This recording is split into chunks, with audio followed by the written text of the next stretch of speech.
Hello दोस्तों, आज की कहानी है हमारी लाडली बेटी। चलते हैं कहानी की ओर। शाम को आते हुए राशन लेते आना, और हाँ, मुद्रा के स्कूल में फीस भरनी है, इसके लिए पैसे देते जाओ। बीवी की इस मांग पर जेबें उल्टी करके दिखाने के सिवा बड़े के पास कोई दूसरा उत्तर नहीं था।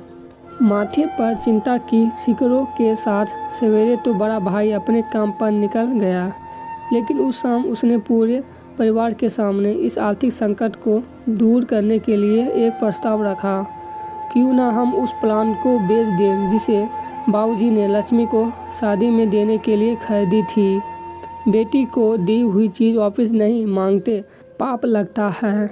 लक्ष्मी का जन्म होते ही घर खुशियों से भर गया था, तभी तुम्हारे पापा ने तय कर लिया था कि ये प्लांट लक्ष्मी का है, जो उसे उसकी शादी में दे दिया जाएगा। माँ ने अपना विरोध जताते हुए कहा, कौन सी बेटी?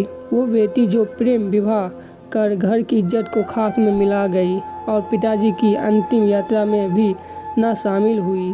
बड़े ने टोट मारते हुए कहा, मेरा मुंह मत खुलवा। यहाँ कौन नहीं जानता कि लक्ष्मी को उस दिन गली के नाके से ही लौटा दिया गया था और उससे अपने पिता से आखिरी बार मिलने का हक भी छीन लिया गया था। माँ ने बेटी का पक्ष लेते हुए कहा। माँ के इस बार से दोनों बेटे चुप हो गए। न बड़ा बेटा कुछ बोल पाया, ना तो छोटे बेटे के मुंह से कोई शब्द फूटा। थोड़ी देर की शांति के बाद छोटा भाई बोला, प्लांट बेच तो देंगे, पर क्या लक्ष्मी कागजात पर दस्तखत करेगी? मुझे नहीं लगता वो हमारा भला सोच भी सकती है। आखिर है तो औरत जात, पुरुषों की परिस्थितियाँ कैसे समझ पाएगी? काफ़ी बात विवाह और सोच विचार के बाद सब इस बात पर सहमत हुए और पड़ोस के मोहल्ले की लक्ष्मी की दोस्त को बुलाकर लक्ष्मी को घर आने का न्योता दे दिया गया।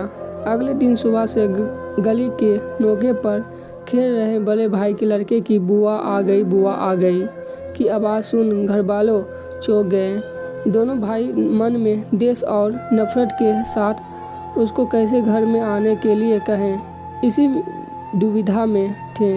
वे कहते हैं ना, ज़रूरत के वक्त गधे को भी बाप बनाना पड़ता है।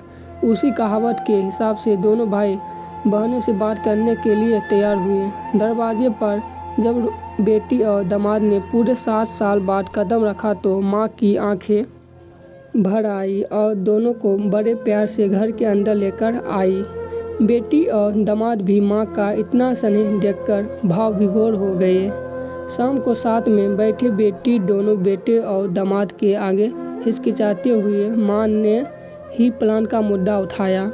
लक्ष्मी को थोड़ा अंदेशा था कि कोई बड़ी बात होगा। लक्ष्मी उसी दिन से ये सोच रही थी कि ऐसा क्या बात हो सकती है कि जो खड़ूस भाई उसे बाप का मुंह भी दिखाने के खिलाफ थे, वो अचानक इतने कैसे पिघल गए। लेकिन अब उसको सारी बात समझ में आ गई। लक्ष्मी ने तिरछी नज़र से पति की तरफ देखा तो वो बोल पड़ा, देखिए माँ जी, शादी से पहले जो कुछ आपका था वो आप ही का रहेगा। ना उस पर मेरा या लक्ष्मी का कोई हक था, ना है, नहीं भविष्य में हम मांगेंगे। इसलिए आप निश्चित होकर उस प्लान के साथ जो करना है कीजिए। आप जहाँ कहेंगे हम वहाँ साइन कर देंगे। सुबह से अपने जीजा से नज़र चुरा रहे दोनों भाइयों ने अब अपने जीजा को अच्छे से देखा। सुबह प्लान के कागजात पर बहन के दस्तखत लेकर काम ख़त्म किया जाए या तय हुआ। सब इस मीटिंग को ख़त्म कर उठ ही रहे थे कि टीवी पर अनाउंसमेंट हुआ कि आने वाले 21 दिनों तक देश में लॉकडाउन लगाया जा रहा है।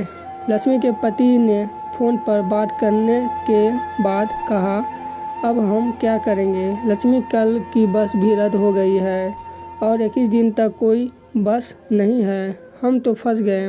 इस खबर से दोनों भाई बहुत निराश हो गए, क्योंकि एक तो उनकी आमदनी कम थी और 2 लोगों का और खाने पीने का बोझ बढ़ गया था।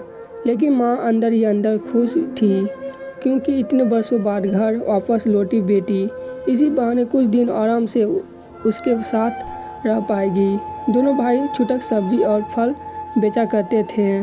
कुछ दिनों में ही लॉकडाउन के चलते और कोरोना वायरस के चलते लोगों ने उनसे सब्जियां और फल खरीदने बंद कर दिया।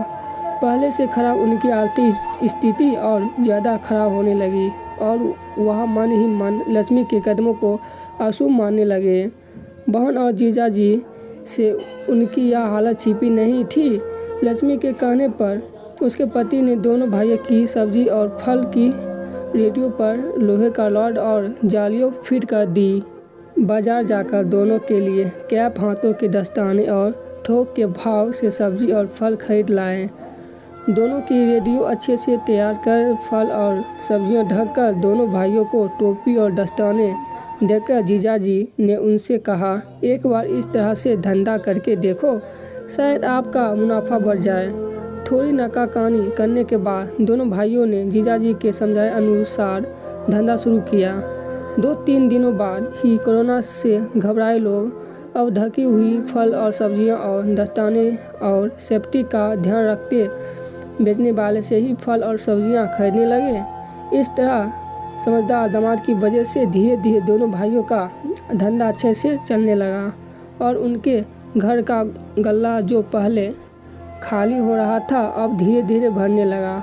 माँ जैसे अपने मरे हुए पति से मन ही मन संवाद साधने लगी। देखो जी, आपकी लक्ष्मी सच में लक्ष्मी है। उसके पांव घर में पड़ते ही घर खुशियों से भर रहा है। दोनों भाइयों के आंखों में पहले जो गुस्सा था उसकी जगह अब शर्म ले ली थी। वह मन ही मन सोचते थे, क्या गलत किया था बहन ने जो हमने उसके साथ इतना बुरा सुलूक किया। शादी ही तो की थी और शादी करने से पहले हमें बताया भी तो था।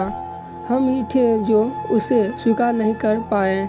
दोनों भाइयों के मन में द्वेष और नफरत धीरे धीरे कोवाइलेटिंग हो गए। 19 दिन बाद जब दीदी और जीजाजी प्लांट के कागज़ पर साइन करने जाने लगे तब दोनों भाई ने उन्हें रोक लिया और उनकी माफ़ी मांगते हुए वो पेपर उन्हें देते हुए बोले, शादी के वक्त हमने आपको कोई तोहफा तो दूर की बात है, आपका हक भी नहीं दिया, लेकिन अब इस प्लान को स्वीकार कर हमें पराजित करने का एक मौका दीजिए। सभी के आंखों में खुशी के आंसू आ गए और माँ ऊपर देखकर बोली, देखा आपकी लाडी ने आज फिर हमारा घर खुशियों से भर दिया।